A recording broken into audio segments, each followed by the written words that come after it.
Hello and welcome, Monday Club. We're back again.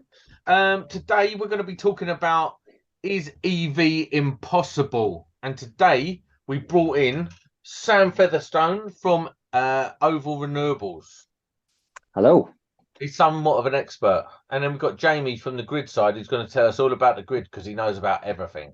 Everything. He pretends he does. But before that, I want to talk to you about Verso. Verso Electrical. They do fuse boards. They do all of your switches, sockets, spurs, everything you need to rewire a house. So go and check out Verso at versoelectrical.co.uk. They've also got My Install, which is it's like a tips and tricks page. It's got all kinds of information, and you can sign up to it and get entered into like prize draws and all kinds of stuff, giveaways, a whole lot. So go over and get part of My Install. It's worth being part of. And go and check out their range. It's pretty awesome. I used it for my daughter's bedroom, so that's good enough for me. Right, Jamie, like we did last week, what's the news this week, mate? Well, the low budget news is here. So every week, me and Sam speak far too much about this podcast. There's a lot of stuff behind the scenes, yeah, and obviously we're separate. We live in separate houses, and we have to talk on the mobile phone. I've spoken to a few people now. Has anyone noticed our gash, the mobile phone network, is becoming? It's impossible to have a conversation with someone on a mobile phone if you're in any sort of vehicle. Agreed. It's absolute nightmare. How it's like there are dark spots where I live that you just think that's been there for years. Why has someone not filled that dark spot in?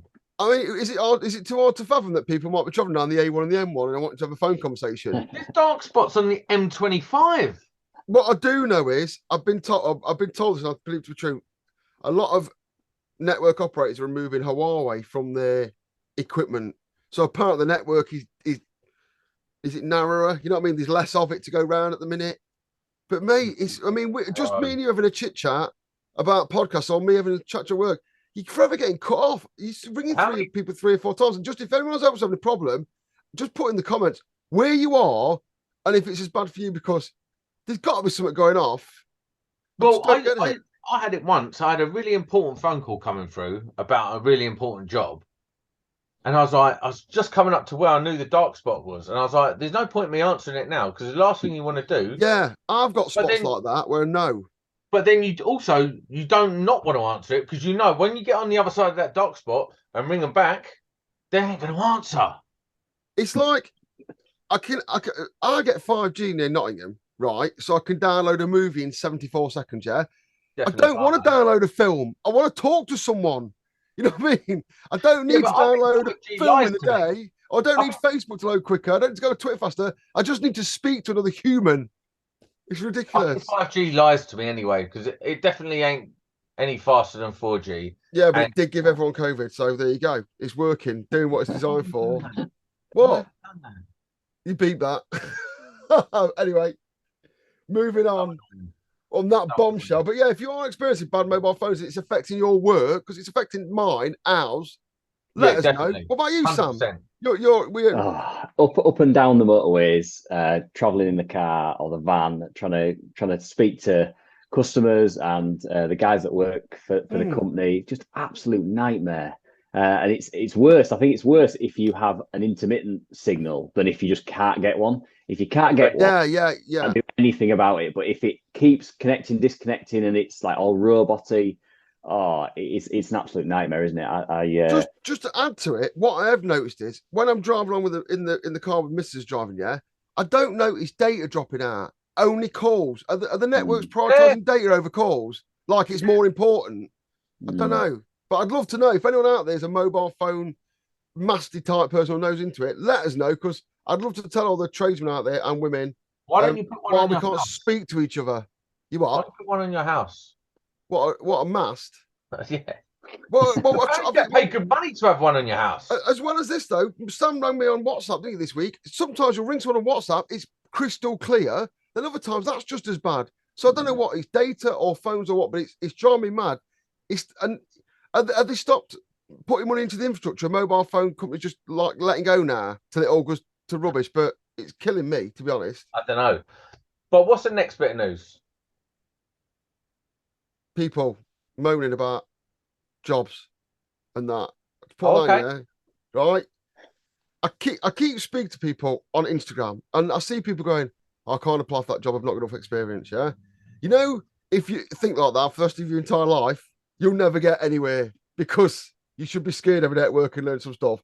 Dead famous quote: "If you're going through hell, keep going." The amount of people I speak to just say, "Just apply for a job," and they go, "Oh, I've not got the experience of that job."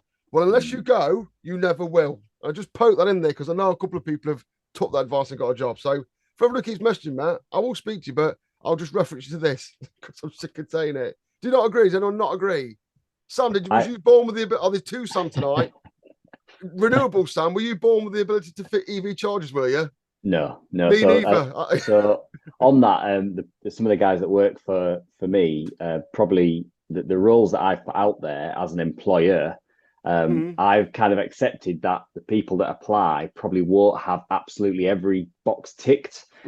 So actually just putting your name in the mix, and showing your enthusiasm. For me, it's more about enthusiasm than actually the skills, because the skills can be taught, but the enthusiasm, you can't teach that, can you? You need that. No, and the classic that you say, Sam, which is what?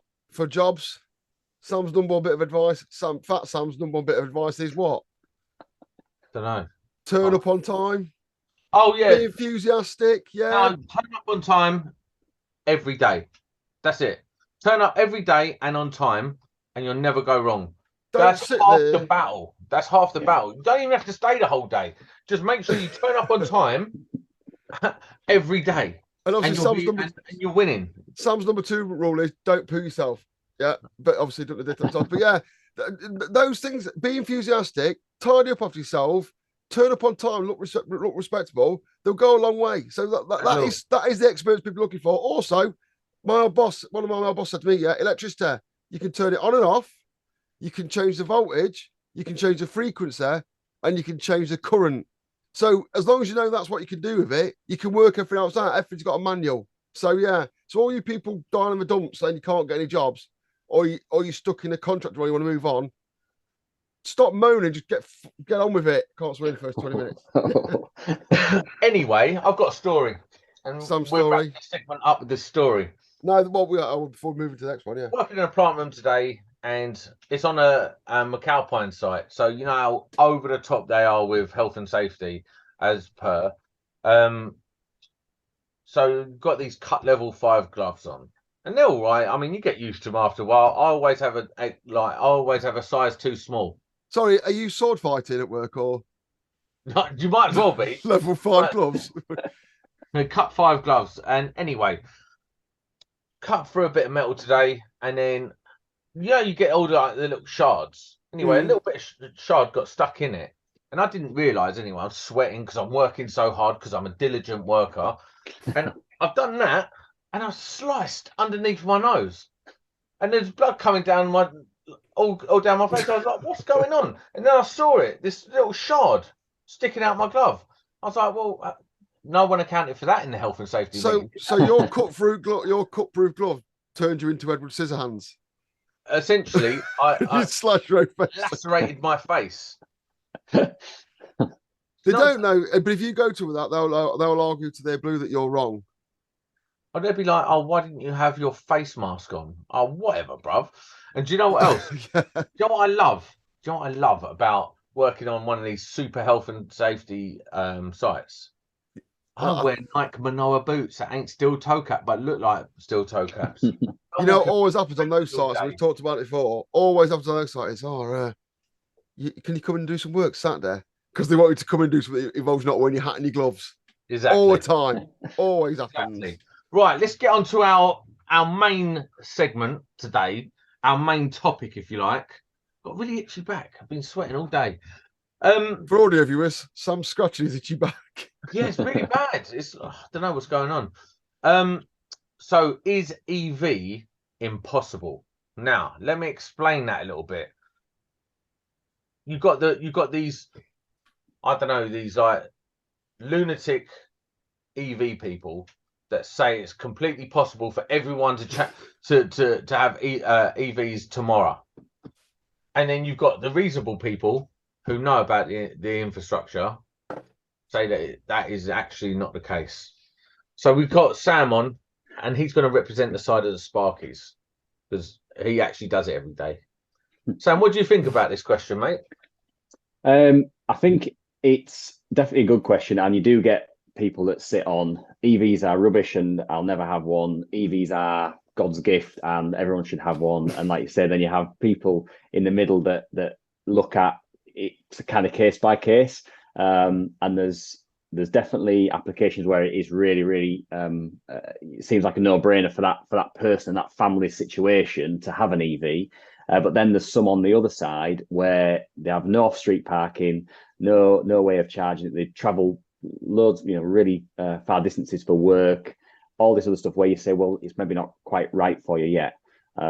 So yeah, there's more behind this as well, which I'll probably go into a little bit further on in this. But yeah, there's. What I want to know from you specifically is, like, are you facing issues? Like, obviously, 3 years ago, you might have been fitting 1 or 2 a week. Now you're probably fitting 5 or 6, maybe 10 a week, depending on how busy you are. What issues are you facing from the grid side? Like, have you been told yet that you can't put one in a road because there's too much draw or whatever? What's the main problems you're facing from installing? So a lot of the systems that we're fitting are kind of coupled with a renewable system. So a lot of the time, there's a grid application that needs to be put in to actually install the renewables kit and the EV charger. And I would say when it's part of a group of equipment like that, there's definitely limitations from the DNO side that we get fed back to us with regards capacity. And what you can have. So I think part of the solution to it is possibly grid limiting locally and things like that in the charger. But there's definitely challenges out there to try and overcome to allow people that want to go down the EV route to have EVs. But yeah, there's definitely challenges with capacity from what I've seen. See, my thing is, if you had, like, you have a street of, say, 20 houses. I know it's a small street, right? And everyone down there. So you think how many houses, how many cars per house? So say you're a family of 3, right? Your daughter's come to 18. She's got a car. Your wife's got a car. You've got a car. You can't all have EVs, can you? Do you know what they allow? Do you know what? I'll chip in here. I know it's kilowatts, but I'm going to do it in Hampshire because I spoke about some of this before. When they build a new estate and they chuck the cable down the road, how much do they allow for each house with diversity, or was they doing? How many amps? Was it like 32 amps or something like that? Like 7 kilowatts. It's 16 amps. Yeah. And obviously now you've got a 32 amp load. Well, obviously diversity, as we all know, unless you're thick, that means you get away with it. But the problem with EVs is they're all on at night. So now your diversity's out the window. They've only allowed you 16 amps, or for the past 10 years, they've only been allowed 16 amps. So in that way, there's going to be a problem there. But that's just a very small problem in a world of problems, to be honest with it all. But like Sam's saying, if you have a renewable system, so you've got your solar, maybe a little windmill on top of your house, that will take the load off the grid because you'll be charging from the battery overnight, wouldn't you? Well, so I want to put, because I'm going to start getting round about this in a minute, because it angers me, but I'm putting my balls on top of you.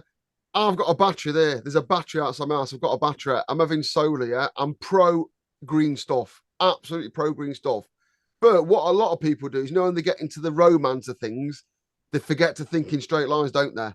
And there's a lot of EV charger people that just want to reminisce about their clean car, with all that cobalt that's been dug out of the mine by children's hands, where they don't want to look at the bigger picture. They just go, I've got a green car and I'm green now. That's not how it works. There needs to be a lot of infrastructure improvements to get there. But I am pro it all. But I think there's a lot of people in glass houses throwing stones.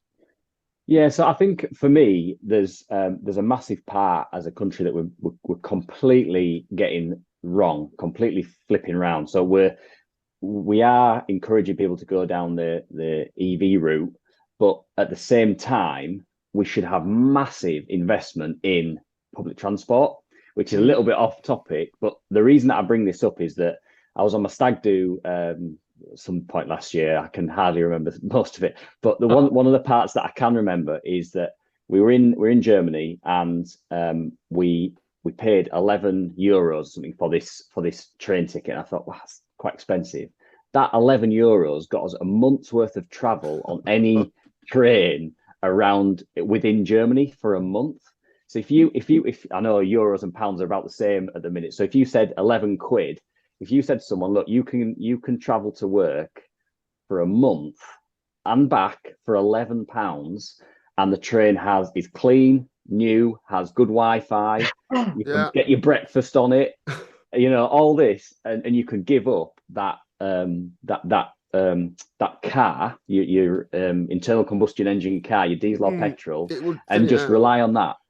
It would thin out the amount of cars on the road, help clean the air on that side of things, help clean out congestion up, and obviously save people money, because that a year is less than what someone might be paying for their tax on an internal combustion car. It's not going to be right for everybody.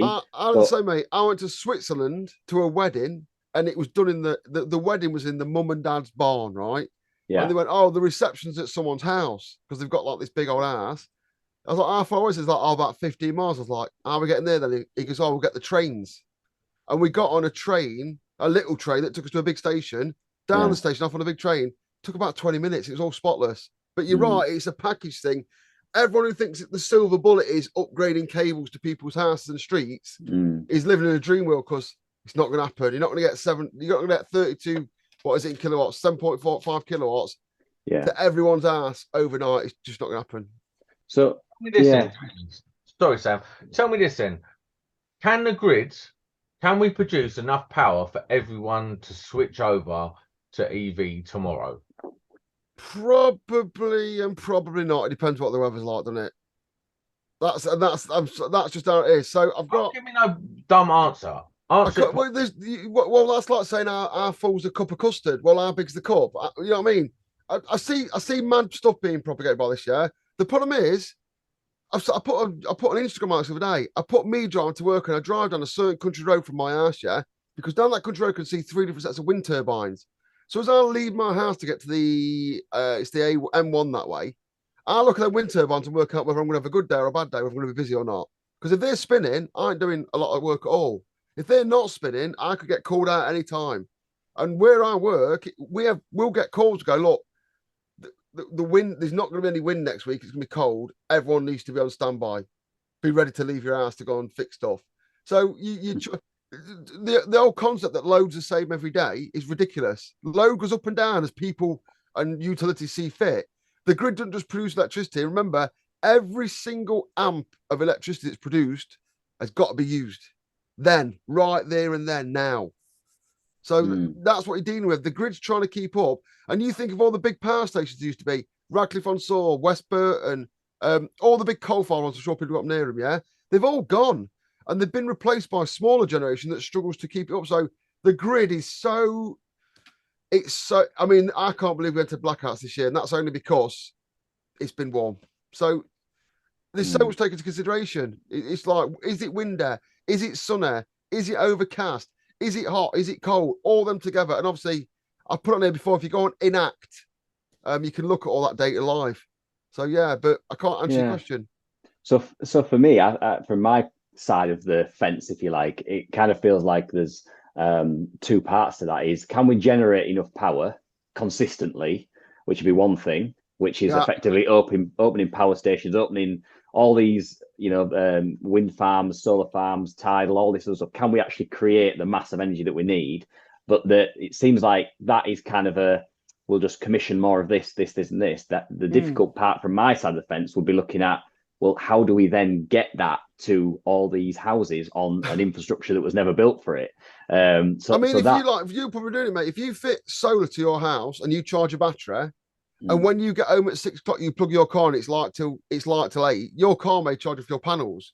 But the problem is, is you can store electricity for your home use like I do, But in the grand scheme of things, you can't store it. It don't work. It's not possible. So yeah, I mean, so Wait, hold on, that don't make sense. So I've got a 10 kilowatt battery outside my house. I've charged it up at night with 10 kilowatts and I use it all day. And I tend to use 12 kilowatts a day. So I can store 10 kilowatts. I can't store 10 megawatts. So when you want to charge your car, when the grid is quiet, it's dark. I don't know if anyone's noticed. So you're never gonna really hit a big percentage of solar power going into EVs. So really, you need like 30 kilowatts of storage outside your house. You won't be able to do it. The losses. I mean, there's no point creating DC, pumping it into a battery with losses, then putting it back into your car. Ideally, put it straight into your car. But remember, every time you move electricity around, you get losses as well. So, I mean, for us, that we don't really sell batteries or anything like that for people that we get the question, but we don't sell batteries and systems for people just to stick it into their car. We say your car battery is so large that actually you're better off trying to use some sort of off-peak rate to make a difference with that. We'll let this 10, 15, 20 kilowatt hour battery help your home during the day and balance, and that sort of awkward evening part where it's too dark to really generate a good amount of power, but it's still your peak time where you're still paying for a high cost electricity before midnight, or whenever your tariff kicks in, where you're then dropping to maybe half the cost, and then like you said, recharge that battery along with your EV. What I will ask you, Sam, because I know you have an opinion on this. Yeah, off-peak electricity, you won't soon, will you? There won't be an off-peak. Is that coming to? Is that? Well, no, I'm not. I don't know anything. I'm just speculating. If the more people get cars, off-peaks there is no on and off-peak. It's all variable all the time. So I see off-peak disappearing. So I see off-peak being more agile. So I don't see it disappearing as such, because there's always going to be peaks and peaks in demand. But I feel like that will move. Like you quite rightly say, most people charge their EVs overnight. So the off-peak as we know it now, economy 7 style off-peak, where people used to put their storage heaters on, I think that will kind of move and adjust, and maybe even go to a three tariff period where you've got off-peak and super off-peak, which I think they're having in Europe in certain places, so that you can then choose how you do it, but also possibly a demand side response / grid trading agreement. So if you're a homeowner, for anyone who don't really get that, that's a stock market for electricity. Like there's loads of it. Do you want to buy it cheap? There's not a lot of it. You want to charge money for it, and the only way you can get around that is to store it yourself in a battery and take it when it's cheap and that. But that throws up. But to me, if we find a magic way to charge everyone's cars at night, then daytime will be off peak. That's what off peak will be. Off peak will be. Well, it would make sense, wouldn't it? If the day, like obviously solar panels will be fired up in the daytime, so it makes more sense. No, it's the wrong way around. Because what you got to remember is, in the good old days of lamps and GU 1050 watts and that, like we always have in his ass, which just seems bonkers now. They were using a lot of electricity. You might be using a kilowatt, 1.5 kilowatts on standby at your ass. Now that's in the hundreds of watts for most people. Whereas when you plug your EV, and that's probably the most demand your ass gets all day. And if everyone starts doing that at night, daytime will become barren. It'll be nighttime that does it. If that's the way it goes with EVs, there's so much going off in this. It's bonkers. Yeah, it is. It's such a wild world at the minute with regards trying to work it out. But one thing that I'm quite strongly of the opinion of is that you never start at the end solution. No, if we did, we'd all still be going around on horse and cart kind of thing, wouldn't we? But so I think where we're at now, you mentioned right at the start about mining for the batteries and the carbon impact that actually getting a renewable system has. It's kind of like the dark side of renewables, but it's kind of everyone's got to make their own peace with it, I suppose. But the way I make my peace with it is that we're on that road to hopefully getting through the other side of that and changing maybe battery chemistries or recycling stuff. to actually get through that. And there kind of has to be, unfortunately, in the real world, this period where there is a bit of hypocrisy between the That's it, mate. message and That's what the build. I always love an argument about it, but I always Mm. got to admit that when they first lit the first internal combustion engine, I don't imagine it went swimmingly. You know what I mean? When Frank Whittle lit the Yeah. first jet engine, he blew himself up. And Yeah. these things will only get better and better. But in the meantime, it's not. We're transitioning, aren't we? There's a big transition. But Yeah. here's the other thing about all this. Like a lot of people give it, oh yeah, I'm doing it because of my carbon footprint and all that. Listen, if I got an EV, it's for one reason. Saving Because money. a Tesla, because they're super fast, and it's going to save me money, and I don't have to go to the epoxy petrol garage all the time.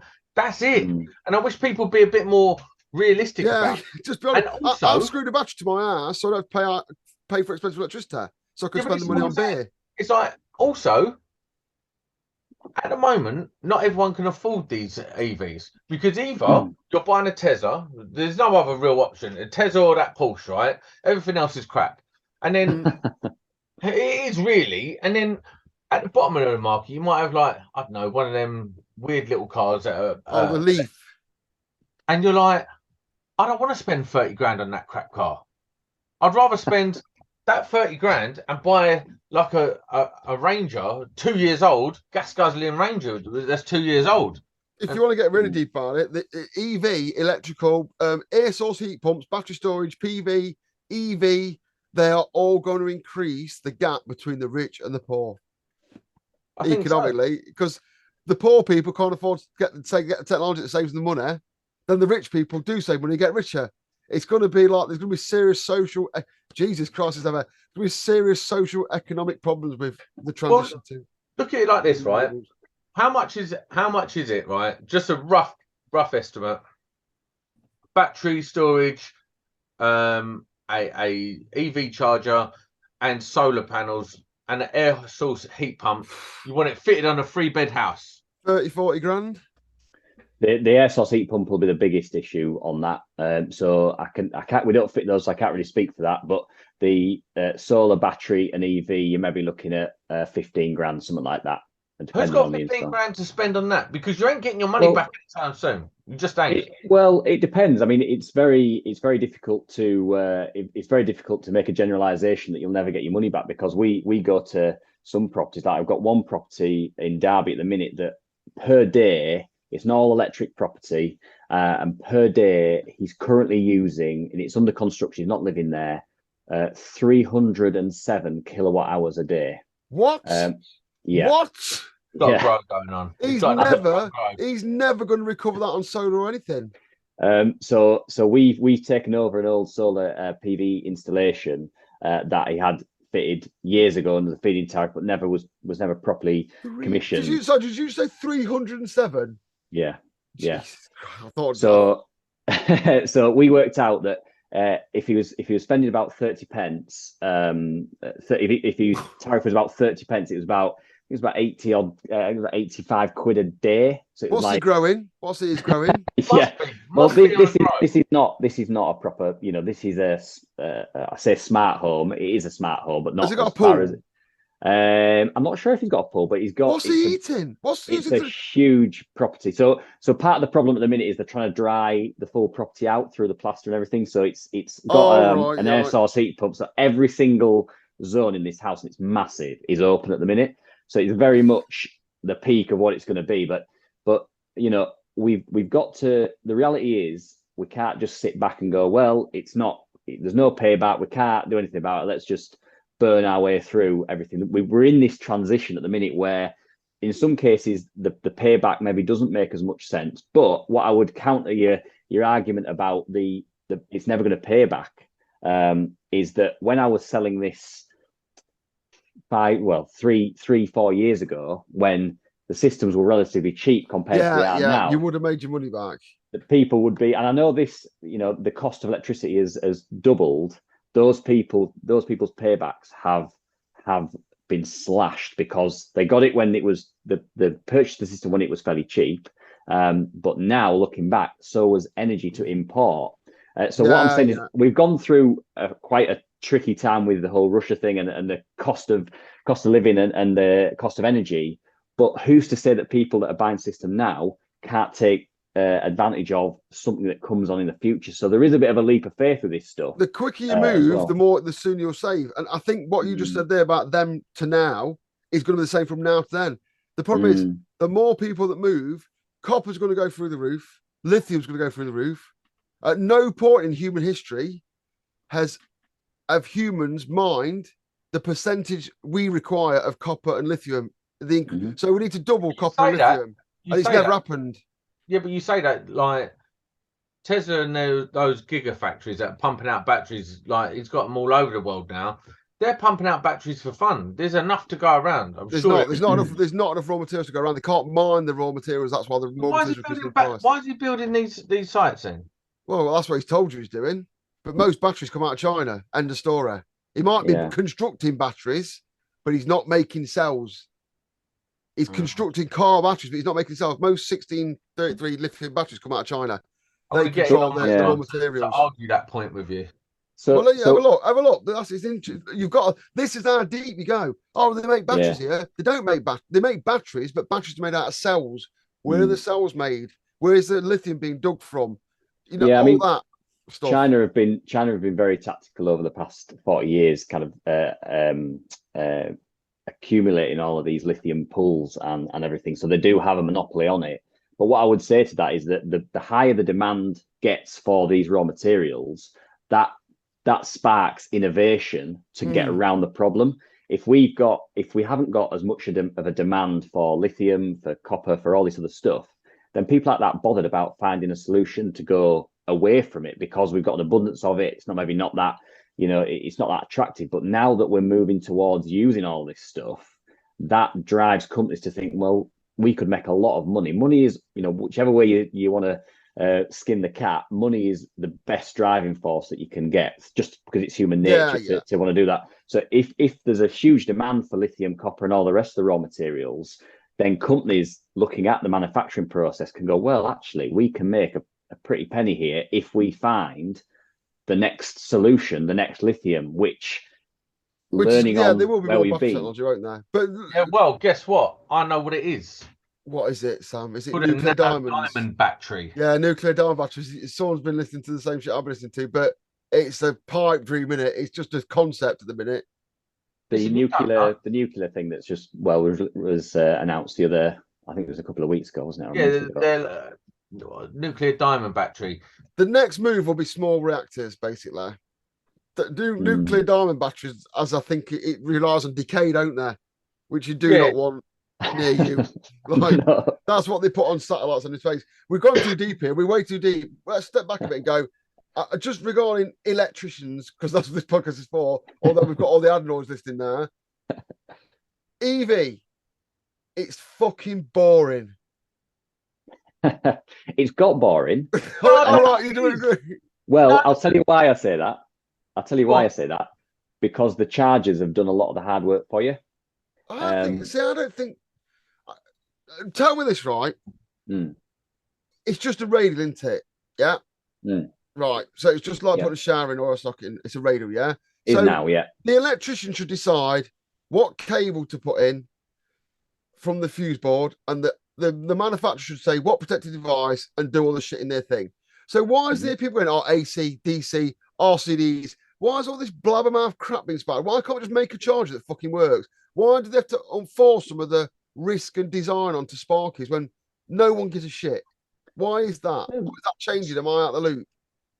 Well, actually, what you described there, that used to be the setup a lot more when the chargers were almost like a commando socket, a 60 amp commando socket. Whereas now, a lot of the manufacturers have got built-in RCDs. They're not compliant, are they? This is the thing I just want to say. The RCDs that are built in aren't physical RCDs; they're electronic, and they're not compliant with BS671. It's like, is it too much to ask for someone just to make a box that I wire to? Because all that, it's still boring, but I don't want, as a contractor, sure most contractors don't, is to be responsible for any kind of problem arising from incorrect selection and erection. Where you just think, well, sell me the box, tell me how big the cable needs to be, and tell me what protective device to use. Is anyone actually doing that? I mean, to be honest, that in my experience, that's most of the market now, of EV. When I first started, it was very much, I mentioned about the commando socket, but that was the piece of equipment, and you had to look at installing your earth rods, look at your double pole isolation, your RCD selection, all of this kind of stuff, and obviously the earth rods are to get around the open pen conductor side of things, and that takes you down another avenue of, are these yeah, I mean but what's happened with electricians now is the charger manufacturers have basically tried to do a lot of the design side of it, or the compliance side of it within the charger. There's obviously like the wild cases where you have to do something slightly different, but it's still, you know, not it's not as technical as it used to be. It's going to be soon. Here's your charger. This is the current it takes. So you fit the cable. You need this protective device, and we can forget all this bullshit. Additional courses, books that come out every 3 weeks. You got to buy. Oh, that's going away, isn't it? Yeah. Hopefully. Well, I don't know if it's going away, but certainly it's moved massively from when I first started, and you got the manual and like, oh my God. I mean, I love technical stuff. I love reading it. Yeah. Yeah. If I hear someone say open pen fault protection to go, just slap in the face because I couldn't give a flying fuck. Could not give a shit. What does that even mean? Like, why are you even saying that? Like, what? What's wrong with open pen detection and all that? I couldn't get, like, I'm not an engineer, as you keep telling me. I don't want to be responsible for the grid. If there's a fault on the grid, that's the fucking grid's fault. Tell them to fix the cables. Oh, that's very irresponsible of you. You're a fucking. You've been watching E5 or something this week, yeah? Why should I have to factor in faults on the fucking grid? Like, I mean, I don't now, because most of these EV chargers come with built in or whatever it is. You know, if you ask me for an EV charger, you know what you're getting. No, if I have to fit one, you know what you're getting. A socket. You get a zapper. I'm gonna go and buy a zapper because they're cool. Yeah, slap that in. If there's an open pen fault, I couldn't give a fuck. Let it burn your ass down, yeah? If you want, you ask me for an EV charger. No one's going to Jamie. No one's going to Jamie for an EV. If one of my mates says, please come and fit me an EV charger, you owe me. Like, I'm going to go buy a zapper. I'll snap the cable in. If there's an open pen fault on the road, don't call me. I couldn't give a fuck. Speak to WPD about it. I don't give a shit. That's my opinion. I've just got so bored of it. I know it's your business that I'm trying to come across as like some sparks must feel like me. I can't be the only spark that feels like it. Yeah, I mean, and they probably won't fit EV chargers. But then, right now we get to the gritty. So that is a very good point. Yeah, so they won't fit EV chargers, which is great news for you. But you know that who comes along then? And you must be getting this. Who comes along to fill that gap? What do you mean? Who, if there's this gap between who? So, like, I've given my opinion. Yeah, I'm like, if I need to fit an EV charger, go and buy a Zappi and slap it in because I know it just will work. Yeah, I just want something that just works. I want to fit it like a shower. You're in it a bit deeper. You're doing good work. You're offering a variety of chargers that do all sorts of snazzy things that detect open pens and shit. But you're going to charge good money, aren't you?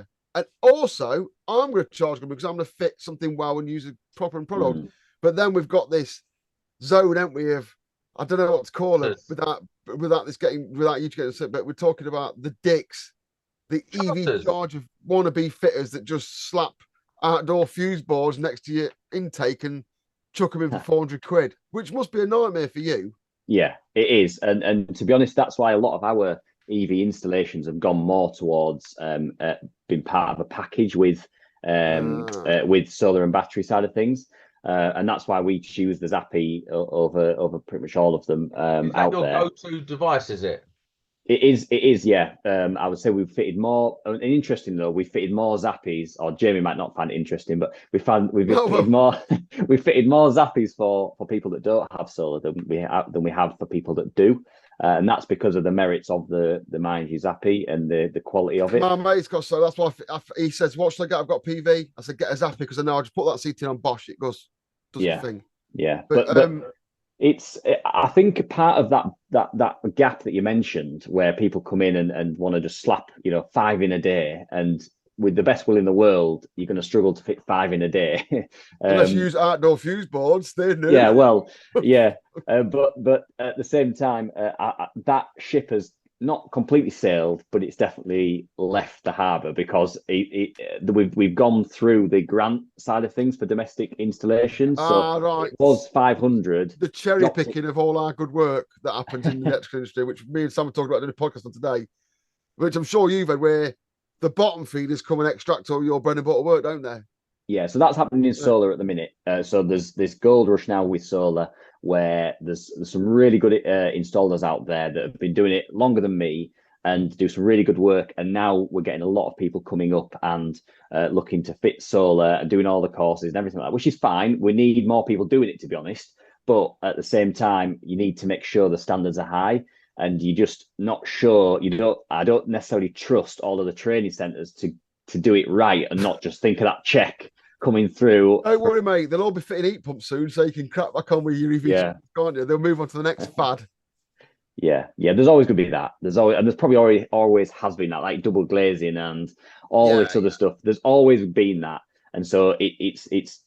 I feel personally like I can't get too hung up on all these people entering what I kind of think is my industry, what I'm part of. Because it's always been the same, and it's about doing the quality job yourself. It's not though. I mean, I don't want to swear this. I work in a higher level than domestic, right? And we don't get these people. But I do. I'm not trying to be a snob about it, but I don't want to see domestic electricians having that work pilfered off them. That's the job of electricians to do all that. Here's the thing with all this. Get pilfered by one-man things. 5-6 years ago, you had people moaning about unqualified people doing qualified work, and then there's a big old hoo-ha online about it. Is the exact same thing now.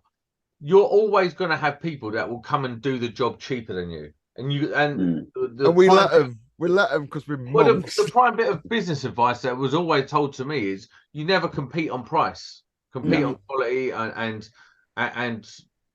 products of service. That's exactly true, and that's our ethos. Certainly when you're starting, it's a difficult one to really go because you've got this job that you want to do it. You've invested a lot of time on a night pricing it, and you've done all this stuff. And when they say you're a couple of £100 out, and you think, yeah, but I'm going to do such a better job.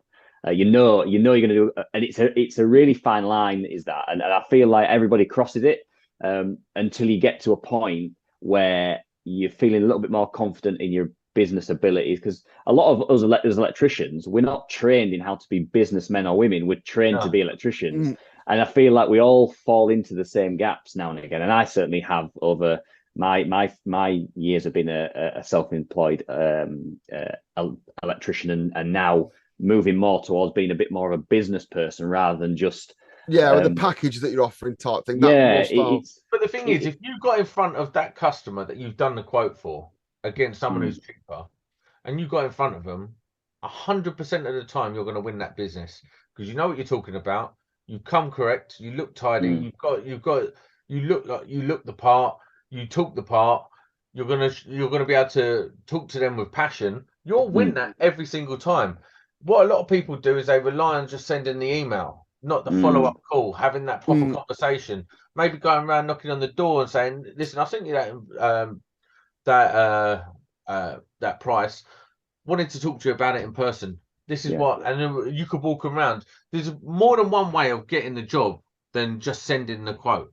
And as well as that, I'm just to reiterate, like if like you just, I don't know, 20, just got your car, a drill, a few hand tools, some insurance, you go and buy a Zapper and slap it in for someone, and you put the right MCB in, it's neat and tidy work. No one's upset with that.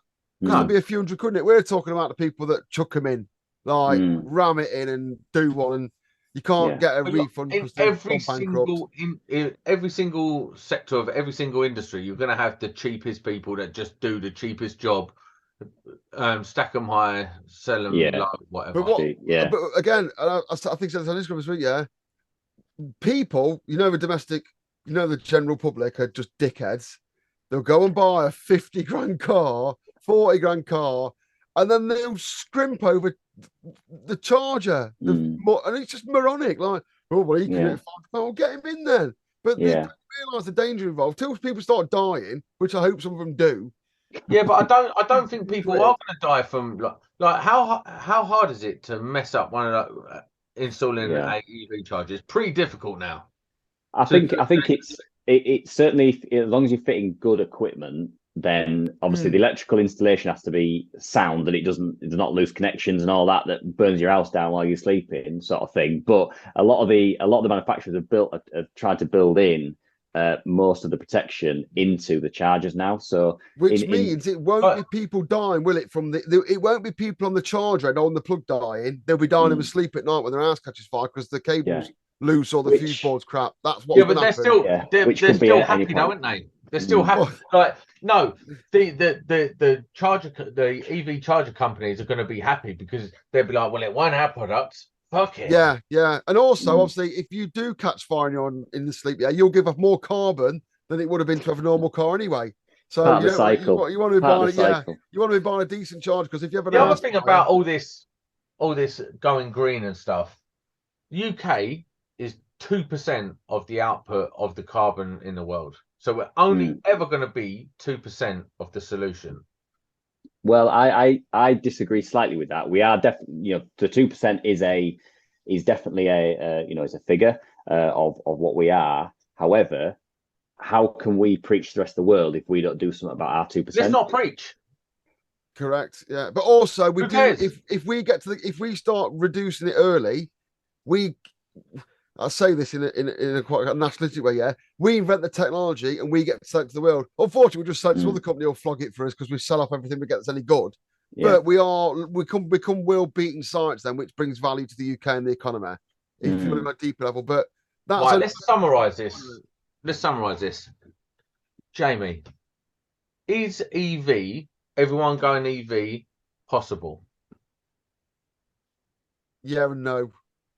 No, answer it properly. Don't be a dick. Eventually, yeah, but in the next few years, no, it's going to be 40-year, 50-year process. But what I'm saying is, California are banning electric cars by 2035. That's happening. That's going to start happening worldwide. That's not going to happen. They're going to put that off because it's just not going to happen. It's not possible. If you were to ask me that same question, I would try and change your question, and it would be. Does everybody need to go EV? And the answer to that is no, they don't. Yeah, because it ain't got to be a like for like car, is it? There's other ways of getting you can't ask a family like you mentioned that's got 3 cars to spend 30 grand per car, so 90 grand for one household, and then expect them all to be able to charge it up. That's why I said a massive part of this pie that we're missing is the public transport side of it. Then you start public transport. Have you ever got public transport in Croydon?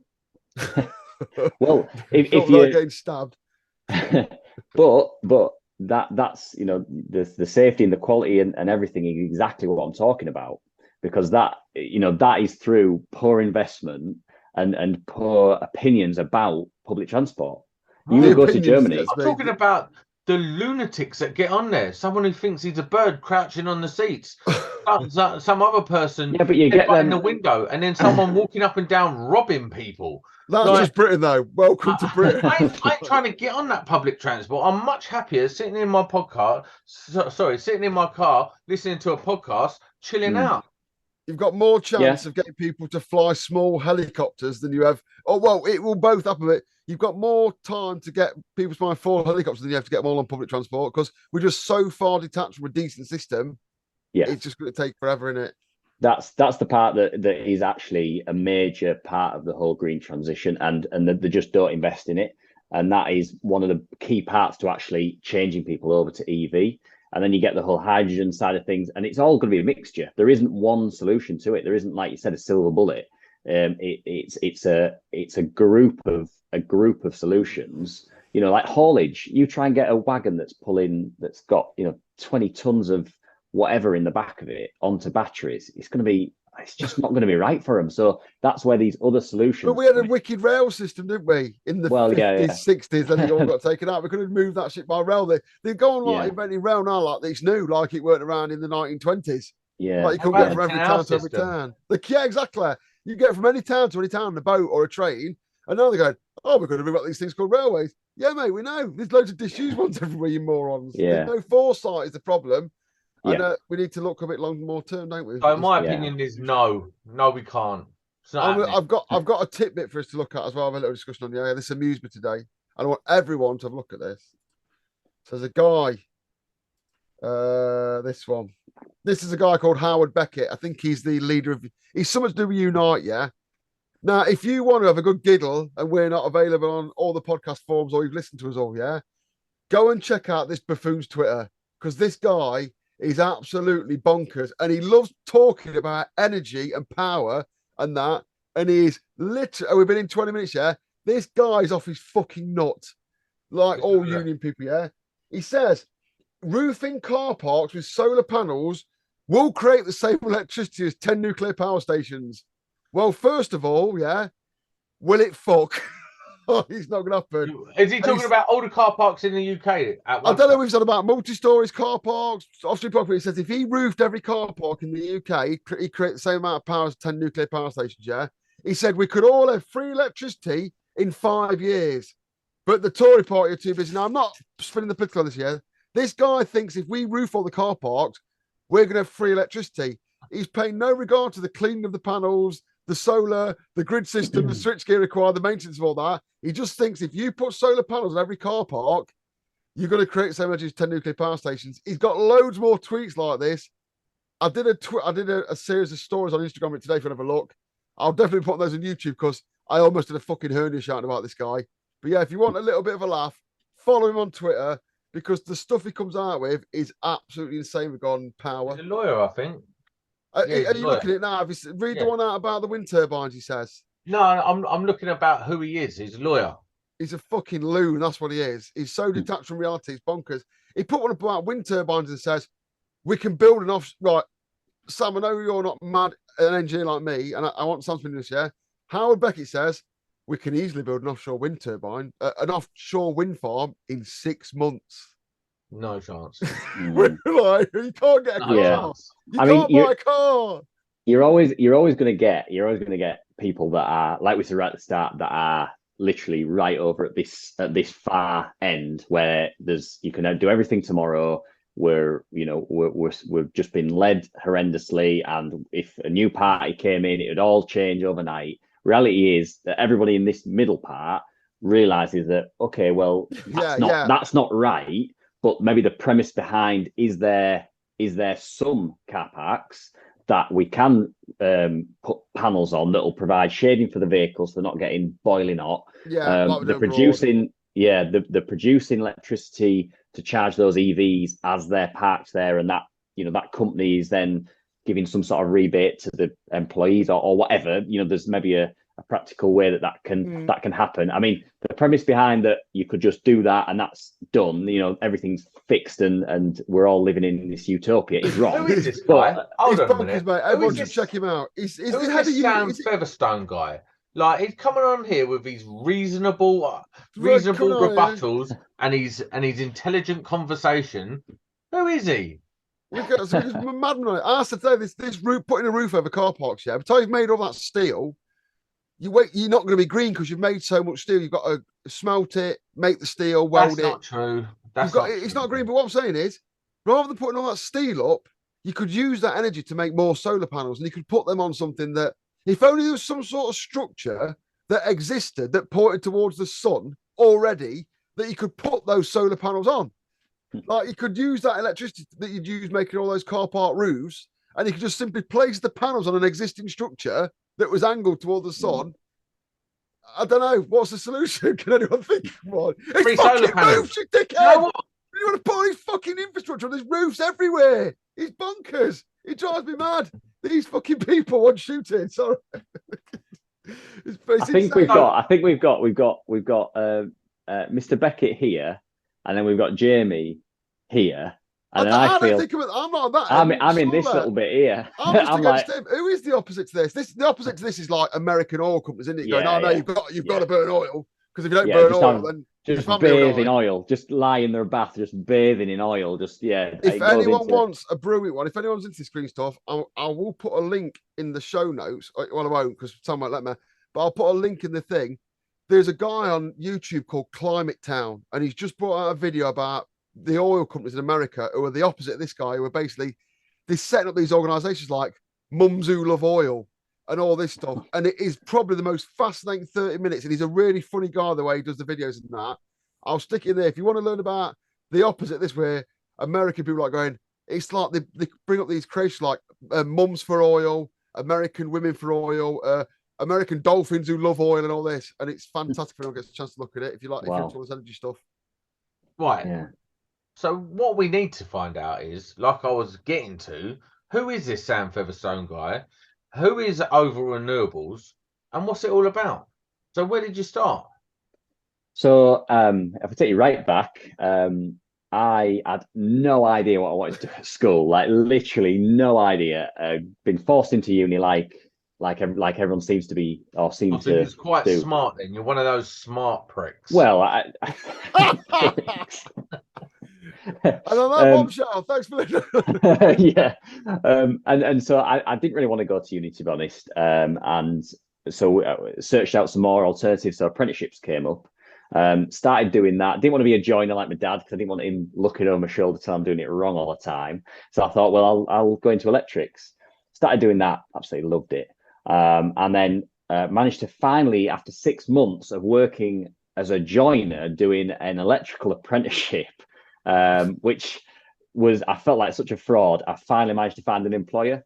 And then I worked as a domestic apprentice for a little bit, a domestic apprentice for a little bit. And then that company that I was working for actually then went into solar and renewables when the feed-in tariff all kicked off. But first time round, like 2008. Yeah, like 43p kind of deal. Yeah, the big money that people. Yeah, big bucks. Yeah, the ones rolling around in electric Rolls Royces now. But so I started doing it then, and when you're 16, you have no idea really what's happening. You just kind of turn up, do your best, and then go home and think about Pokemon or whatever. And then, but well, I thought it said Pokemon. Sorry. Oh no, it's not an incestual thing. There's not going on there. But yes, I started doing that, and then just really liked that type of work. Feed-in tariff cuts came where the tariff got slashed, so I went and did some other work outside of renewables, and it just that step outside of it just made me think I found this little niche that I really enjoy. Can I ask you something? Like I just said, like the first company, that first solar buzz. And then solar just went away. I mean, even probably like 12 months ago, I think I remember saying to people like, solar's gone, it's dead. Yeah. Was it worth carrying on doing installs, or was it just was because the price of electricity was effectively so low, it weren't worth bothering, was it not? Unless it was like super green trees. So when I'm chatting to other electricians that are looking to go into it, or people that ask that question, I say that I had to drag my nuts over broken glass to sell solar PV and battery systems back in the day, and it was people that were looking at early adopters, that wanted just the equipment like it was a new TV or a new car or whatever. It was kind of a new gadget in their house. But also there's always been people that use a horrendous amount of energy. So no matter if that costs you 17p or 37p, there's always those people that are using the 307 kilowatt hours a day. So maybe not that scale. So just the domestic bit. There was always PV there, wasn't it? It just looked like it had gone away to the rest of us.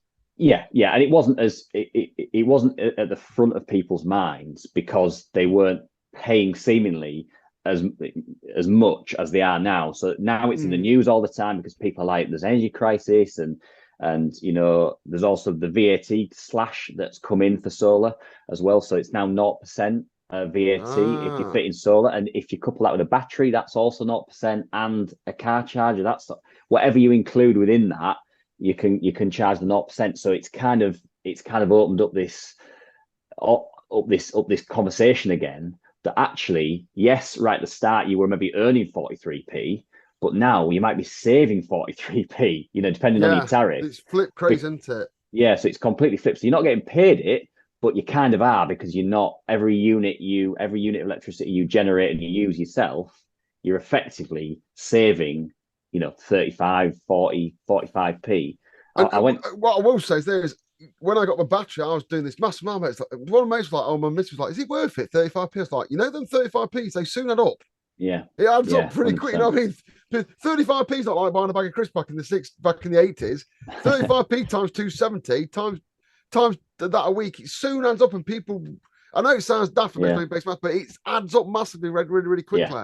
Yeah, it does. I've It got does. a question for you, Sam. Yeah. Do you have a gold card?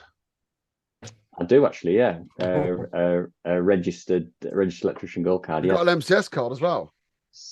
We've got MCS approval. I don't know if it's an MCS card. Oh, fucking hell, Oh, well, you better just take over the podcast, then you Billy Big Balls. but so yeah, so you're a proper spark as well. This is good. We're finding a lot more electricians now are coming out with the gold card on this podcast. I'm liking it. How valuable is it to you? Not hugely for the domestic side of things, but for us to get onto some of the sites, I know Jim was on about the fake ones and all that, so that definitely has to be looked into more, and like you say, cross-checking those against the actual database to make sure people. I'll just check that there is something happening with that. We are in talks with things, but no, please don't stop talking about it. We are absolutely saying, if you've got a JB card, check it online. If you're getting JB, people check it online, but we're going to do a bit more of a thing on that. There's a few negotiations trying to take place at the minute. But I'm just going to say this though, I've never seen a fake one. How do you know? Exactly. Unless you search that number, you don't know if it's fake or not. And we know they're being sold online, Instagram, Facebook, people contacting direct. So we are determined to spread the word that make it useless, because it's just undermining people we say we support career spending on qualifications. We're going to do something about it. Definitely, we're going to have a bit of a dividend. I mean, Over renewables, how long have you been going? So Oval Renewables has been going. Oval Renewables has been going 3 years, and then I was Oval Electrical when I first took the plunge and went self-employed, because you have to make some money. And I knew it was renewables that I wanted to go into, but it's expensive to set up a renewables company from scratch. So I basically the renewables company I was working for, where the directors basically said we can't be asked anymore, so made us all redundant. But I was kind of right at that tipping point. I was like, shall I leave? Shall I not? But the good thing about being made redundant was I got a nice little 3K to help set up my company. So it kind of made that decision to leave a little bit easier, because it was like, well, I'll put this $3,000 into it, and if it all goes tits up, I've lost $3,000 that I didn't have, a couple of weeks ago. And then it went from strength to strength. So I always explained it as like I was trying to do it with like a scale. So renewables was this side, and normal electrical work was this side, and it was very much like that, where it was all just standard electrical work, and I was just constantly fighting to get it the other way. Am I right? I think to do solar, renewables, batteries, car charging, you don't need many more specialist tools, do you? But you need a lot more knowledge. It's not financially hard to get the tools or something. It's easy. But you need a lot more knowledge, a lot more time, and a lot more I bet you don't. money to buy the gear, don't you? I've got a theory on this. There we go. And it's the same theory across everything. Everything's rule of thumb. There's a rule of thumb to doing it, and once you've done it for a little while, you pick it up, job done. I don't think there is. I think I've been the battery. I've fitted mine easy. Why don't we ask someone who's done it? Well, I want to ask his opinion on how I've done, because one of the problems I'm having, I'm trying to put some solar up, and it's not as easy just buying inverters, is it? Because some solar inverters won't work with less than so many panels. Some won't work with more than this, and that is a nightmare. How is it to find that out, Sam? Well, is it rule of thumb? I mean, in every industry, there's probably rules of thumb, but what I would say in renewable side is that those rules of thumbs are changing all the time, because there's new kit coming out all the time. So basically, I'm right. You know what you're right about? You know the rule of thumb that we keep saying? Do you want an EV charger? Buy a Zapper. That's a rule of thumb, yeah? I get that. Batteries and PV, I don't think there is. Yeah. There's so many. Mine is the one that goes with the Zappy. You buy solar panels. He's got an argument now. And then you buy the Eddie or the Harvey or whatever, and you sing it all in the house. Job done. Yeah, but question for you, Sam. What about size? Well, he's done me now. He's moved on now. Too late. Go for it. Are you an engineer or not an engineer? I would consider myself an engineer. You're not. He's been to university, dickhead, which was your main argument last week. I What haven't did you go been to university for? I haven't. You I just haven't said been it to, when you interviewed no, him. no. I haven't been to university. I was considering going to university, but I decided to go down the apprenticeship side. But I would class myself as a solar engineer. And now, whatever definition there may be out there, which requires a degree, then that's kind of, I suppose, a bit more subjective. But It's not that Sam making it up because he's not an engineer. Well, he is actually, but he won't admit it. Not an engineer. I would consider myself an engineer, but Why? I get called because I've got the qualifications behind me for the renewable side, for the battery side. I've done Are you a chartered technical engineer? Yes or no? That's totally different. Why are you being an arsehole again? Why are you like this near the end of every podcast? I don't know how many times I can say I consider myself an engineer. So do I, Sam. So do I.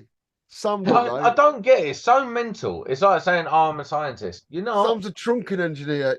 You're an engineer. You're an electrical engineer. Why aren't I an engineer then?